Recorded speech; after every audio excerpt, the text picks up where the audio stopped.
into the online broadcast network, AFTERBUZZ TV. Over 20 million weekly downloads in over 150 countries, and your #1 source for after-show entertainment.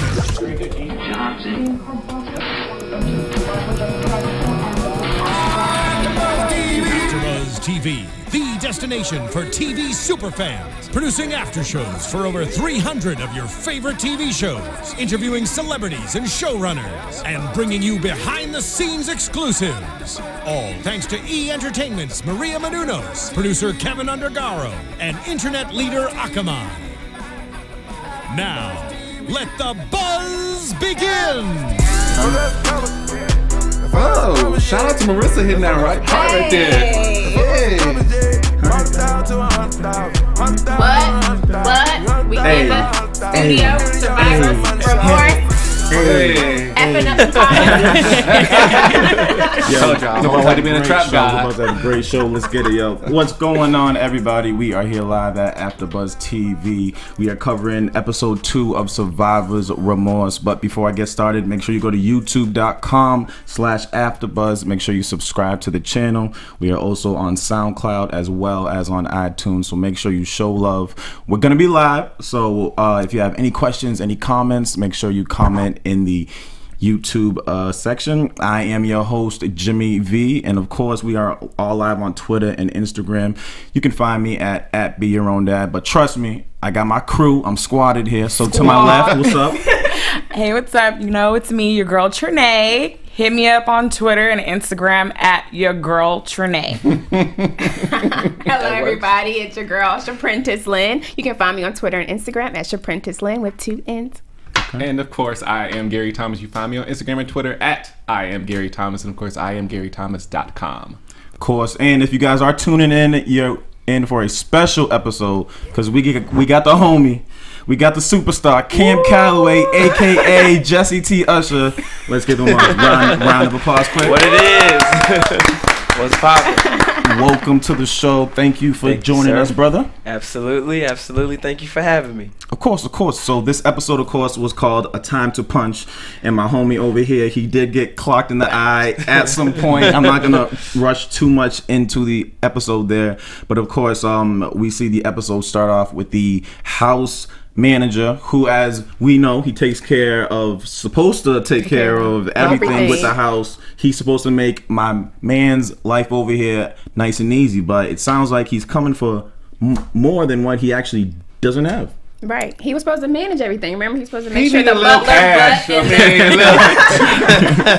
butt It seemed so far-fetched. The story was so outlandish, and it was just like, even to come to the point where he said, "I'll give you 3,000. That's it." I was just like, I wouldn't give him shit. Like, get out of here. You better earn this. Like, go do your job and go get a loan somewhere from anybody else. But exactly, this just was outlandish. So then we find out the manager is having some type of issue. His mother is sick or something like that, and he freak approaches at the Reggie for some cash.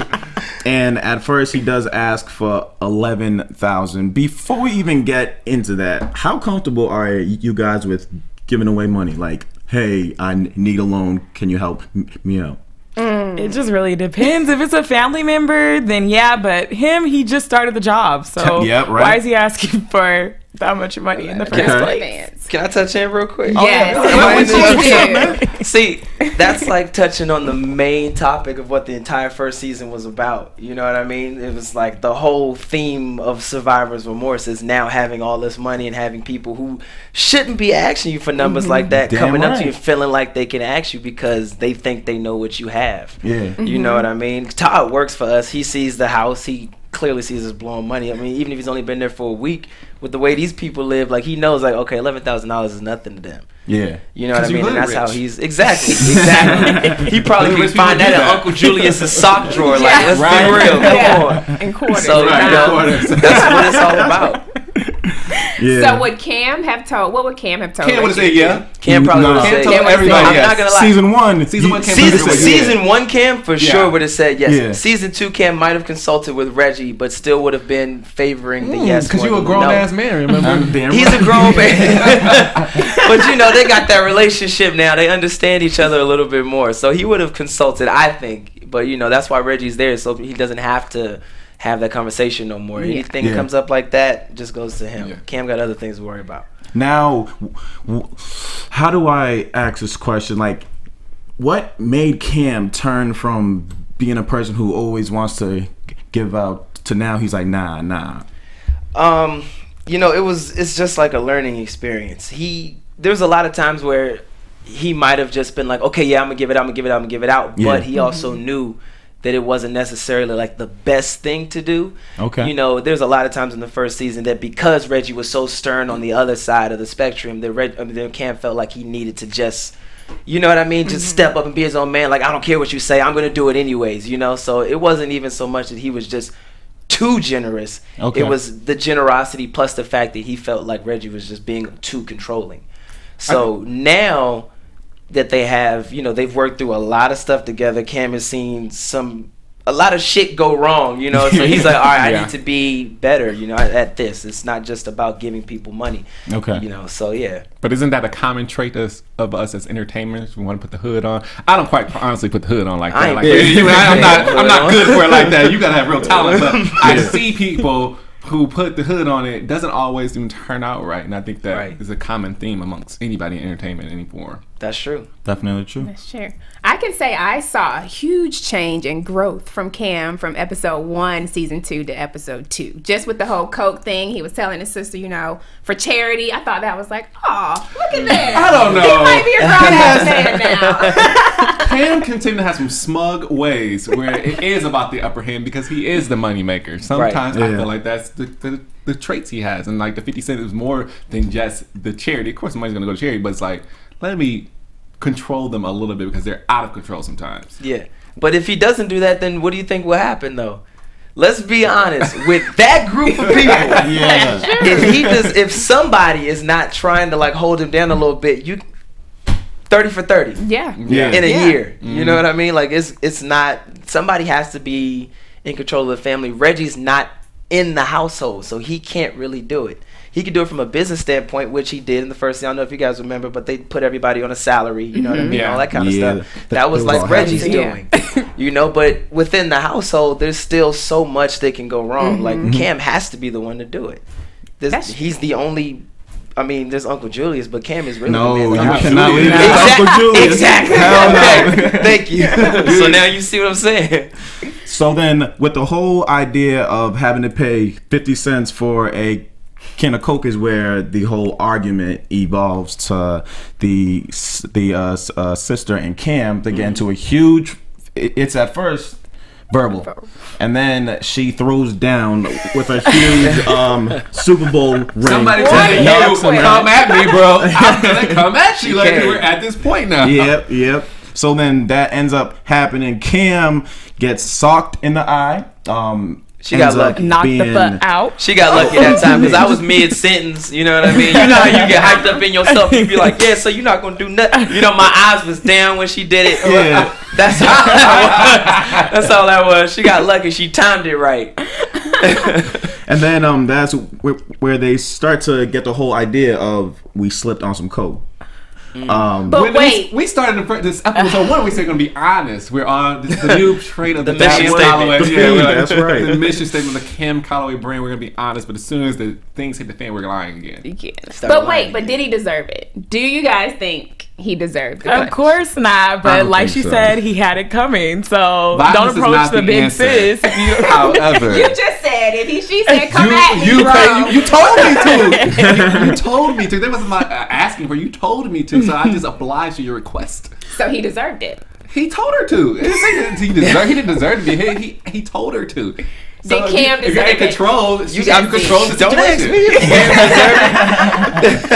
me. I don't know. I mean, yes and no. Yes and no. It should not have escalated to that. He should have handled it better from the beginning, I think. I think the way that he introduced the fact that everybody would have to be paying for it was very smuggish. You know, you didn't even tell them beforehand, like, hey. Exactly. He's sitting there in the kitchen just looking like, yeah, by the way, they gonna learn today. You know what I'm saying? I felt like that. Okay, deserves like that. You're gonna get a little bit of blowback from you know, that kind of behavior. But to get punched in the eye, no, it ain't that big of a deal. You know what I mean? Especially Uncle Julius gave her the money for it. Like, you had the cash. My man had quarters like he was going to the laundry. I got change. I got the change here. Who really does have like changes in their pocket? Like I don't. I hate change in my pocket. Everybody has an Uncle Julius, and everybody's Uncle Julius has changed because you can literally hear your Uncle Julius coming from miles away. Like, hold on, baby. Santa Claus or something. Why do you have this change? How would Jessie have handled it? Oh, well, handle what? The situation with a sister and this new fame and everything. Say, for example, when the show first came out and it was craziness for you and your siblings are all wanting and you don't want to like help them be. Well, I have an older sister. She's just as boisterous as Mary Charles. Like, she's crazy. That's why they get along so well, like those two. But I don't know. I feel like on the level that Cam's success came and, like, you know what I mean? Like, his was on a whole nother level. We're talking $100 million. That's a lot of money. That's a lot of money. But also, Cam's family was very, I don't want to say ignorant, but they kind of were. You know what I mean? In the sense, like, nobody knew what to do. I come from a background, like, my parents are very well educated, and they've, you know, they could handle it a lot better than Cam's family did. So it would never be what that was. But I don't know.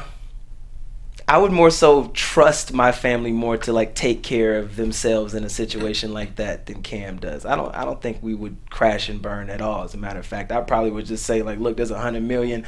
Pops, you get a quarter. Moms, you get a quarter. Sis, you get a quarter. And let's make this $1 billion in 5 years. You know what I mean? It would have been more so like that. And speaking of the family, the mother, she said, "You punched the money," and I thought that was hilarious. You know what I mean? You know what I mean. Who doesn't love Tichina Arnold? I love her. She's hilarious. She's incredible. Tichina. I really feel like she's like that auntie or that mom that everybody wants. Like, she throws down and she really steps in at the most. Like, the part where she just started, like, cursing, like, right in front of the lawyer. Like, I was not expecting that. She's so crazy, but I love her. Yeah, she keeps what are your thoughts on being able to work with her? To be able to work with Tichina? Yeah. Man, I mean, I was born in '92. Tichina was on TV when I was born. You know what I mean? Like, I watched her forever. So now it's the Tichina you get on television is the Tichina you get in real life, which I'm extremely excited about. You know, because like, sometimes you're like, all right, I really hope that she's that dope in person, and she really is. So to be able to work with her and for her to be the way that she is, you know, like in person, is I don't know, it's incredible. It's different. It's different. You have to respect Tichina Arnold for her being Tichina Arnold. And then she's nurturing in some ways. She's very mother-like, you know, now that she's gotten a little bit older and she's been in the game for so long. She's just, you know, she's always there, like, helping us just get a grasp of things sometimes, you know, and even if it's not so much as like being on set, it could be like us out doing events and stuff like that. And she's super real with it. I bet. We had like a whole conversation. We was in a group text earlier today talking about somebody that was talking shit on Twitter. She was like, "Don't worry about these motherfuckers." He's like, "Oh shit." It was like, "Dang, mom."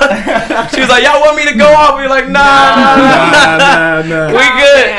We good. Don't worry about it. Shout out to her. Shout out to Tichina Arnold. She's amazing. Speaking of which, because this will probably come out if you saw the last episode, you know, I didn't think you were dope. What's that? Because, you know, when we start a show, you always want to see the people who are on the show. You go to their Instagram, their Twitters, and I was looking at your Instagram, I was like, oh, I saw that. Oh, yeah. You know, who good the hell is he? Like, I was happy you felt that way. So I didn't think you were cool at all. Let me tell That's you, my man. truth, though. When it comes to like social media and stuff, if I posted what makes me on social media, I probably wouldn't be where I am right now. Real. My mother has about my always. That's right. Look, let me tell you though, like my mom has always been the type of person to be like, you keep your personal shit personal. It's like private, you know what I mean? Yeah. There's things that you can put out for the world, and then there's things that you just can't. It doesn't mean that you can't do them. You just can't display it like, you know what I mean? Just glorify it. Putting something on social media a lot of times to a lot of people just comes off as like glorification. That's right. You know, which is why you don't like I club all the time, but you're not about to see me just like pouring shots and bottles and like all this crazy If shit. I see you at Greystone, don't act like you don't know me. You never see me because I never go to Greystone. You Sunday. You're never gonna see me at Greystone. You remember me, right? Right. Yep. It's not that I'm gonna like run if I see a camera. I'm just not gonna be the one to be, you know, all over my social media and stuff like, look how many bottles we had. You know, it's not necessary. There you go. There you go. Awesome. Which I think that kind of shows who Cam is and who you are as a person. I think Cam, he would be the one to, hey, oh, for sure, see me do this, all that stuff. So yeah, Cam, he's grown. Yeah. Grown ass. There's a couple of differences. All right, to move along quick. So the real footage comes out, and Todd was the snitch. Todd, aka the house manager, because as we were speaking of it, there's no other way the media would have been able to get a hold of that footage. And Reggie goes off. He goes down. All the way off. And I was dying. I was dying. What? What's one word you could say to describe Reggie? To describe Reggie? Reggie. One word to describe Reggie? I don't know. Like a patriarch, maybe? A patriarch? Patriarch, like fatherly. You know what I mean? Is that the same word you would use to describe Ron Rico? Yeah. Ron Rico's more fatherly than Reggie is. For sure. Like, anytime we all together, there's like this ongoing joke. We be like, oh, shit, Daddy Rico's coming. You know what I mean? Like, because he just had like a newborn son, you know, a year ago, and his wife is pregnant again. You know, I think his baby's going to be born this week, actually. Congratulations to him. Congratulations. To him. So Rico is in like full daddy mode all the time. Like, he spends his days golfing and fishing. You know what I mean? Like, after a long day, like, he's like, I'm going straight to sleep. Like, you don't want to go to dinner? Nah, yeah. I gotta go back, you know, but like we all understand, you know, he's got to go back home and deal with a pregnant wife and a newborn baby, and then he's doing long days with us. So like we get it, but for sure, Rico is a dad. So you guys seem like a family on set. You have Mama Tichina and then Daddy Rico. Daddy Rico. So how is it on set? Daddy Rico. Oh, he's gonna kill me for this. We can get him to call in. Right. It'd be funny. What time is it right now? That'd be cool. It's like 8 o'clock right now, right? No, Sleep. it's 11 o'clock in Atlanta. Yeah. Rico's sleep. He's He's out cold. So how's it working with Tichina Arnold and Ron Rico and Erica and Mike Epps and just the whole cast? How is it on set? You know, we gelled together almost instantly. The casting process was long. So like a lot of people, you know, producers and then actors as well, everybody had this desperation to just like want the show to actually come together and to work. So that kind of bonded us. Like Rico was the first person to get cast. They tried casting my character Cam first, and they couldn't find me. You know, they couldn't find a Cam. So they casted Rico, and he was on hold for like months. You know what I mean? As they tried to find him, and he was just basically panicking. At that point, you like, yo, is this show gonna happen? Like, you know, he talks about like how he had another role in the bag that he was supposed to film that he canceled in order to do Survivor's Remorse, and now 2 months later you're still not shooting. You know what I mean? Like, he started to lose his mind. He's like, yo, I got my first baby on the way. Anyways, so like, anyways, he gets, you know, to the point where like now we're actually starting to find other characters. And as soon as they casted Erica, he was like, oh, thank God. You know what I mean? And that kind of attitude you get from someone else automatically makes you feel a little more comfortable with them. Yeah. So the fact that, you know, I was going on these testings with Erica and Ron Rico, they were kind of just like, yo, you gotta be the man. You know what I mean? Like, no matter what, like, you gotta be. And they just installed all this confidence in me, and we just kind of came together during the casting process. Tichina, they had booked, you know, on like in New York or whatever. They flew her in, and we were already we had this bond already. So like, she came in there, and you know, as Tichina is, she can blend with anybody. Gotcha. So it kind of just worked out. We all met Mike Epps at the table. Mike is like glue as well, and then it just worked. You know, Tiana, I don't think I ever did a test with Tiana. I didn't meet Tiana until we were in Atlanta getting ready to film. But it's the same thing, you know what I mean? We all had this family already built. It's like, you either gonna be with us or you're gonna be the outsider. So like, luckily we all came together and just worked, and it's been the same way ever since. And it's working. Yeah, no, it's crazy. And so, what were your, your first thoughts when you found out you got the role, you be auditioning for it? I was relieved. I was ready to like finally sleep. You know what I mean? Like, I think I was going through that process for about 4 months. 4 months. 4 months. Okay. Yeah, I did 2 reads for Kim Coleman. It was a casting director. She cast our show, and after that, I didn't hear nothing for like a month and a half. And then I got another call from Kim, and she's like, "Hey, we want you to come in again and do another read for Survivor's Remorse." You know, she's like, "You remember?" And I'm like, "Yeah, I remember." So I went in and did another read for it, but it was like completely different. Like they had changed the whole vibe of the show, and we kind of just worked it together for a long time. And then I didn't hear nothing for like another month. And then, they were like, "All right, we want you to kind of go into Starz and, do some reads with some other characters," like that kind of thing. Yeah. And I went in there, and there was like 6 or 7 dudes reading for Cam, and I read with just Rico at that time. Then I came back the next week, and there was like 7 or 8 more dudes in there, different guys reading for Cam. Wow. I read with Rico and Erica. Then I came back the next week for another test. Yeah, it was. So you it was a lot of guys. It was rough. Yeah. But you got it. I got it. Look at that. But you got it. You did that. Very happy about it. Yeah. Well, for anybody who's trying to, enter into the acting field, you just heard it here straight from Jessie. It takes a lot of hard work, and yes, it does. Definitely don't give up. Don't give up. Don't give up. Yeah, because I know a lot of people who would just say, like, man, I ain't going back in there, dude. They clearly don't like me. You know what I mean? If I've been auditioning for months, that's not necessarily what it is. It's just they had so many people with opinions, It's just like, it's hard for everyone to come together. They have a long list of producers and executive producers, and then the directors, and because we change directors every episode, so it's, it's crazy. Well, I'm going to stick to hosting, all right? I don't know about y'all. Well, I have a theater arts degree. I kind of fell into All right, great. So just to move this along, so we come to find out they turned the whole argument between the Cam as well as to the sister into this whole domestic violence issue, which I thought it was kind of unique, but at the same time interesting, because you don't hear a lot about men being abused by women. You always hear the opposite way, and that's where I've always kind of had a stand on. It's like, there's more numbers in men, beating women, but it still happens. Women do beat men. And it's not even so much as it's just physical. There's verbal and emotional abuse that women, pose on men. And so it's very there, and it's prevalent. And I commend, this episode and what you guys did this episode and raising awareness for. You did it in a funny way, in a comical way, but it's still there. It's still present. It's still prevalent. It's still, happening. So I loved it. Yeah, no, and then, usually when guys get beat, you always think, oh, they're P word that rhymes with wussy. And that's what happened in the show. He's a P word. Right, he's a P word. That is.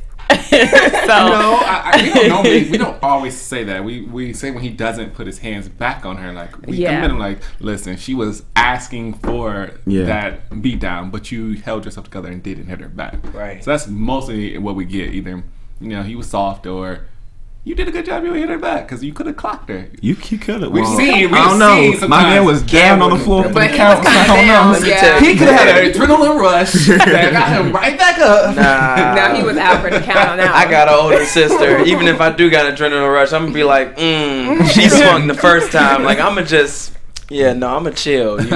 Sometimes you gotta know when to hold it. Exactly. Mental notes. Exactly. In the interview part, when they were interviewing you guys, that was the most funniest part, because Mary Charles, she did so ready to squat up anytime. She did anytime. So good though. No, she did good, but it was the same time, like, she didn't make any sense whatsoever. Like, I was following her. Take your time. Wait for the Lord. Let him lead you, guide you. So how'd you do work? I'm going to need you to use a little bit of discernment with this and tell me what God's trying to say to you, okay? She was like, it's just a mystery. What is the mystery? What are we trying to do with God right now? So you can't explain your personal relationship with God and what He tells you to do. Discernment, judgment. What you think you're going? What positivity you're trying to come out of this? And then I loved as soon as the interview was over, she went 0 to 100 quick, and she flipped out on the radio host because I feel like the host was trying to flip the whole situation. What do you guys think? Of course. She was provoking it. She was your assailant and, the victim. So she was so provoking it. Yeah. She deserved it. I feel like they always go after Mary Charles. Last season when the pastor went after her, and every time Cam always has her back, no matter what. You could even tell in the interview how he was just like, no, that's my sis. Don't talk about her like that. What I was trying to get across was like, you're gonna die if you don't shut the fuck up. Like, you don't know, man. Sis is from the streets. Like, she gonna get you. So as soon as that scene wraps up, we go to Cam dealing with the I forget the character's name, but the endorsement deal. And then he said he's gonna cut the endorsement deal because he doesn't deal with anybody who deals with domestic violence. And the mom they don't sell came high through. heel shoes. Yeah. Shoes at Dutch and Bow. Exactly. But raggedy shoes at Dutch and Bow. Like, shoes that fall apart. We've clearly seen those shoes are horrible. They fixed it. They fixed the shoe though last season. Yeah, in season 1. They fixed it in season 1. You'll see a lot more of that. Later on in the season, they'll start touching back on that topic a little bit. Okay. Yeah. On a personal note, would you had gone Cam's way and be the #1 man in China, or gone with a known brand as like Nike? I would have gone Cam's way. It made much more sense business wise than to just money go with Nike. money wise too. It was an extra $5 million. No, well, Dutch and Bow was more money. But it was 40 mil. I think Nike wanted to do 30 and then came with 35. Under Armour was 35. Yeah. I'm surprised they didn't throw LeBron James shoes in there. It's his show. I did the same thing. Right? It makes sense. Why not? Actually, speaking of that, being that LeBron is one of the creators of this show, have you seen him on set? Like, has he? Are we gonna see him on some future episodes? What's up? They released like a little bit of a teaser, so like at this point it's not me giving anything away. Yeah, you will see LeBron in the show. There you go. Yeah. I mean, excited. I don't have the best things to say about LeBron because I am from Cleveland, so sometimes I am sometimes you're a little biased, but he's not a bad actor. He's actually fairly decent for an athlete. He really worked at being good in the movie that he was in, so I'd be excited to see it. I think I think you guys will like it. That's all I'm gonna say. I'm not gonna say nothing else. Well, I'm definitely looking forward to it. I do want to touch upon quick. They ended the episode on the domestic violence campaign where PSA. They had grown men crying. I thought that was pretty funny. What were your thoughts on it? So awkward. You can't have all like the awkward things to say, like knock it off. Right. Like you can't say with the script. Like it was just made it more awkward. And Mary Charles so didn't want to do it. Just stop it. He's so over it at that point. I thought it was funny. I didn't want to laugh at the men crying though. I kind of felt bad. Well, I mean, but it was still funny. When you see the last one, the guy's like, yeah, that is like topped it off. Let me stop. Like, you just topped it off. Like it had to be funny. Yeah. I thought it was hilarious. Like it reminded me of like some Saturday Night Live type of skit. Like I really wasn't expecting it, and I really like how the writers put that in there. Like they could have put it under the sweep, sweep it up under the rug, but they didn't, and they put a little fun on it. So I really like that. That's Mike O'Malley's doing. That's basically like the root of his genius. You know what I mean? He comes in, literally he'll watch something on TV and go like, this is ridiculous. And then he'll be like, we have to put this in the show. In some shape or form. And this second episode has a lot of that. There's a lot of things, especially like, during the radio interview, a lot of times when something goes wrong and then as the person who is in trouble, you have to kind of sit there and just take what the interview is gonna give you. You know what's coming, you know what I mean? And you got to just deal with it in the best way you can. And then you have these people who, you know, their job is just to like hound you about this stupid ass topic, and you know, you just have to deal with it. You have to. So that got in there, and then the PSA, you know, you see all the time. As soon as like Michael Vick thing happened, like the next day there was like all these, you know, like animal PSAs on about like NFL and the animals and this and that. A bunch of NFL players who probably had no idea what the hell they were talking about. You know what I mean? Or like it happens all the time. So it was like, why shouldn't we put that kind of PSA in there and then help it resonate for people to realize that, one, these people don't give a damn about what they're talking about. So why are we forcing them to continue to do it? You know what I mean? If you really do something about it, don't just pay a couple of athletes to say something and then play it during halftime. That does nothing for the cause. Yeah. Right. And that's, you know, that's the kind of stuff that like Michael Malley's really big on putting in the show. It's like, yo, wake up. Yeah. You know? Come on. I think that is a perfect time now. We can go into some predictions on what will come up for the season now. So I got you there. Oh, snap. I can't wait to hear these. Y'all predictions last time was pretty good. Yeah. Can I just say that I think my prediction finally came true this episode. I've never gotten a prediction that quick before. With Which Chin was? and Tichina, and you know. She said she was looking for Tichina to get a I man. was looking for right? Tichina to get a man. Right. That's right. You really watched that episode? Like, I did. I would say my prediction, I'm gonna stick with Uncle Julius. I'm gonna go back to him. He did kill a dog in this past episode here. He kills an animal every episode. He He killed the deer and now the dog. I played it off as just so. Yeah, he was real regular. Like, He did play it off very well. I think he keeps the comical side, actually, being that he is a comedian. So I think he's just gonna keep that coming in episode 3. So I'm looking forward to it. I found it kind of funny how they didn't even really suspect him to do it. So I think that he's gonna get arrested this season. Like, I really want to see that happen, because I feel like it would be really funny and the family would flip out. They wouldn't really know what to do. You would see a scene of Uncle Julius, like, you know, like, I'm a G, I'm an OG. Like, oh, like he went He'll be in there cool. POV, hold it down. Awesome. What about you, Gary? I am waiting for Cam's heartbreak. Or Still. relationship. Over here. Relationship. I'm gonna be positive. Relationship, or so to speak. I don't really mean that, but yeah, you know, seeing him more in the dating, you know, someone else, because we only saw that very quick glimpse of that sex scene last, you know, time, and then we saw the little flirting. But I want to see like really the relationship side of balancing basketball and money and girls. Okay. Anything you can give us a sneak peek? I don't know if you can kind of hint at anything. I was just saying, in some way, all of your predictions are gonna get touched on for sure. Oh, okay. In like one way or another. Awesome. Yeah. Okay, there's a minute and a half, like a little sneak peek preview, where Cam is giving that opening speech talking about, you know, just like his family and new friends and new beginnings, all that kind of stuff. The clips that they cut to show basically everything y'all just talked about. You should watch it again. That, though, but you should watch it again a little bit closer. Watch it closer. Right. Okay. Oh, okay. So we'll There's do a that. lot of Watch clues that in closer. there. There's Sneaking a few things on us. Yeah. Well, hey, thank you once again for coming through on the show. Was there any other questions you guys might have? No, we have to get in news and gossip. Oh yeah, that's right. You want to go first? Me and news. No, I don't have news. I just want to know where you got his jeans from. My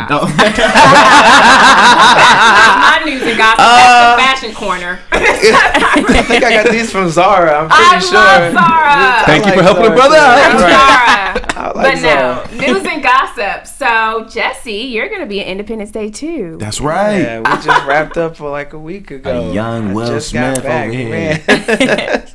Oh man, that was a crazy experience. Very crazy. So tell us about it. How did you get it? How do you feel about it? I met a producer named Harold Closer at the gym when I was training for the first season of Independence Day. Harold's a composer, and he's a business partner of Roland Emmerich, who did the first Independence Day. All right. The trainer also trains Harold, so he kind of made a little introduction for me, and then he told him like I'm training him for this show, Survivor's Remorse, and you know he was like Harold does. He named all these movies that Harold's done, and you know he's like Harold, what do you have coming up? And Harold names a bunch of stuff, and then he kind of slides Independence Day in there, and like as a joke, I'm like, yo, you should put me in that. And then I left town, and I guess it kind of, I don't know, he felt the need to like talk about it with Roland, and he was like, I think I have a guy for Independence Day. And then he showed, you know, they watched the show. I got back in Los Angeles, I had a meeting with them both, and then he was like, yo, this this might work out. So I'm glad we go to the So same when can we gym. see I'm that? flexing in there. Wait, what gym is that? it wasn't that gym. It was a Alright. private gym. It wasn't that gym. Gotcha, okay. But yeah, you know, we just wrapped it up. I'm playing Dylan Hiller. He's the son of Stephen Hiller, was Will Smith's character, and then you know Jasmine, of course, who was played by Vivica Fox. He kind of like grew up. This is exactly 20 years later from the first one came out. The first one was 96. This one's coming out 2016. So the timeline is exactly the same. It's but in a different universe. You know what I mean? Yeah. So it's kind of like what the world would have been 20 years if we had an alien attack 20 years ago. And then, you know, of course, during the first film, I think it was like 70% of the world got wiped out. So like things changed a lot just in terms of the way like how people are and how they treat each other and how they've reunited.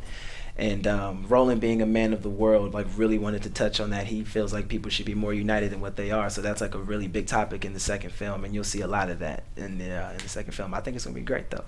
I'm excited. So make sure you dope. check out 2016 Independence Day with just Jessie T Usher Yeah. here. I just want to say, with Jessie and Tiana and Michael B. Jordan, this is right now the young black actors' time. And I think it's very vital for us to jump on this and really use this to our advantage because we're right now shining, you know, and it's great. Yeah, That's we right. have the attention and the respect that we've been working for a very long time, and now the industry is starting to kind of like catch on a little bit. You know what I mean? Like after Empire, like really did his thing, and now Straight Outta Compton is murdering.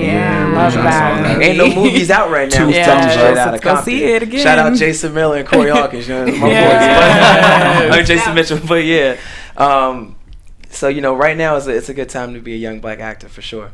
That's what's up. Well, keep holding us down. All right. Shining. We will. And if I see you at Greystone. You're not gonna see me at Greystone. I'm just kidding. You might see me at One Oak. You ain't gonna see me at Greystone. One Oak is my spot. I like One Oak.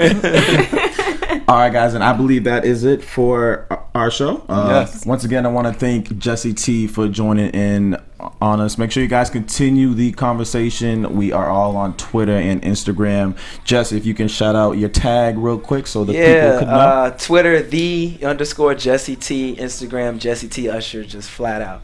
Got you. I'm your boy Jimmy V at Be Your Own Dad on Twitter and Instagram. Your girl Trene, you know where to find me at Twitter and Instagram at your girl Trene. Hit me up. You can find me on Twitter and Instagram at Shaprintace Lynn with 2 N's. Of course, I am Gary Thomas on Instagram and Twitter, and I am GaryThomas.com. And make sure you don't forget to tune in next week for episode 3. We're going to still be here and we're going to hold down episode 3. So catch you guys next week. I can't wait for y'all to see that. Oh, man. Oh, God. From executive producers Maria Menounos, Kevin Undergaro, Phil Svitek, and the entire AfterBuzz TV staff, we would like to thank you for listening to the AfterBuzz TV network. To watch or listen to other after shows and post comments or questions, be sure to visit AfterBuzzTV.com. I'm Sir Richard Wentworth, and this has been a presentation of AfterBuzz TV. Buzz you later. The views expressed herein are those of the hosts only and do not necessarily reflect the views of AfterBuzz TV or its owners or principals.